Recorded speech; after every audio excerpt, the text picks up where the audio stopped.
Islam masuk ke dataran Eropa melewati jalur perdagangan terutama pada masa kekhalifahan Umayyah. Pada masa kekhalifahan Bani Umayyah yang saat itu Al-Walid bin Abdul Malik menjadi khalifahnya, berhasil menaklukkan semenanjung Iberia atau Al-Andalus di Spanyol. Dengan ditaklukkannya Andalusia, para pedagang Islam dapat lebih mudah untuk melakukan perdagangan dan membuat jalur perdagangan mereka ke Eropa. Dan banyak pedagang Muslim yang menyebar serta menetap di daratan Eropa dan menikah dengan masyarakat setempat.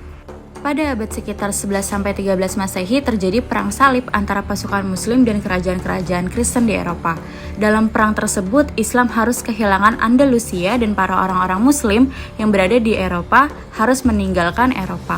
Namun, pada tahun 1878, Prancis menaklukkan Mesir dengan tujuan untuk mempermudah perdagangan melalui Laut Merah dan Laut Tengah menuju timur dan India. Dalam hal ini, Mesir merupakan wilayah yang mayoritas Muslim yang pernah dijajah oleh Prancis dan bukan hanya negara-negara yang mayoritas Muslim lainnya seperti Aljazair, Maroko, Tunisia, Libanon juga dijajah oleh Prancis. Kita dapat melihat dari sini bahwa dengan Prancis menjajah wilayah-wilayah tersebut menyebabkan bentrokan antar budaya yang secara tidak langsung dapat menyebabkan budaya Islam yang dapat masuk ke Prancis, begitu juga sebaliknya.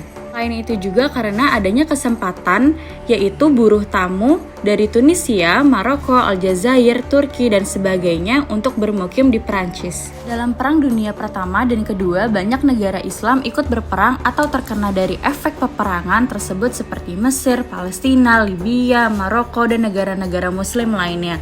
Para warga mereka yang menyelamatkan diri dari tempat tinggal mereka banyak menyelamatkan diri ke wilayah Eropa dan menjadi imigran di sana dan menetap hingga akhirnya menikah di sana.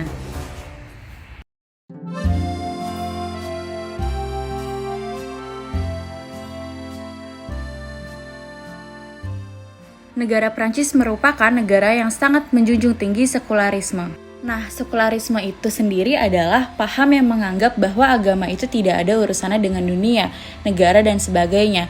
Jadi, sekularisme menginginkan agama dipisahkan dari kehidupan sosial, dan agama hanyalah dianggap sebagai urusan individu dengan Tuhan. Perkembangan Islam di Prancis dimulai dari adanya proses islamisasi, yaitu proses penyebaran dan penerimaan Islam di suatu daerah. Proses islamisasi di Prancis telah dimulai sejak terjadinya perang salib dan secara eksplisit proses ini di Prancis dimulai pada tahun 1830. Dalam masa-masa perkembangannya negara Prancis ini untuk menjalankan proses islamisasi, Prancis tetap berjalan. Namun yang terakhir ini yang paling serius terjadi sehingga mengalami perkembangan yang signifikan, yaitu adanya proses-proses islamisasi melalui jalur dakwah dan perkawinan, sehingga dapat diperkirakan bahwa populasi umat Islam di Prancis mengalami perkembangan secara kuantitatif. Selanjutnya juga karena umat Islam yang tinggal di negara Prancis jumlahnya cukup besar dibandingkan dengan negara-negara Eropa yang lain seperti Jerman dan Inggris. Jumlahnya itu bisa mencapai di angka 5 juta jiwa. Nah, saat ini agama Islam menduduki posisi ketiga agama yang dianut oleh masyarakat Prancis, menyusul Yahudi di urutan kedua dan Katolik di urutan ketiga. Bahkan diprediksi agama Islam di Prancis akan menempati urutan kedua setelah Katolik di tahun 2040. Populasi Muslim di Prancis agak sulit untuk ditentukan jumlahnya secara pasti, namun hal itu bisa dilakukan dengan memperkirakan berdasarkan rujukan dari berbagai sumber. Nah, berkaitan dengan ini, maka berikut beberapa data oleh John L. Esposito. John memiliki data yang pertama terdapat imigrasi Muslim yang telah menetap lama di Prancis yang berjumlah hingga 1.593.907 jiwa yang terdiri dari negara Aljazair 114.707 jiwa dan Tunisia 206.336 jiwa dan sebanyak 197.712 dari Turki. Poin kedua, penduduk hasil imigrasi yakni orang Aljazair yang berkebangsaan Prancis, mereka memperoleh kemerdekaan Prancis. Mereka berjumlah sekitar 500 jiwa. Pada tahun 1920, Aljazair dan Maroko berimigrasi ke Prancis. Karena pada saat itu Prancis membutuhkan tenaga buruh untuk rekonstruksi pasca Perang Dunia Pertama sekitar 140.000 jiwa. Poin ketiga, adanya penduduk yang berjuluk Prancis baru, yakni Muslim yang mendapatkan kewarganegaraan akibat kelahiran atau melalui naturalisasi. Poin terakhir, adanya komunitas Prancis yang memeluk Islam. Komunitas ini memiliki peran penting dalam memberikan mediasi antara masyarakat Muslim dengan masyarakat Prancis pada umumnya. Kehadiran Islam dan kaum Muslim di negara-negara Barat sebenarnya bukan hal yang baru. Namun berbeda dengan perjumpaan dengan negara Eropa pada abad pertengahan, di mana Islam dianggap turut andil mengokoh pada pilar-pilar rasionalisme, sekularisme, serta modernitas pemikiran Barat.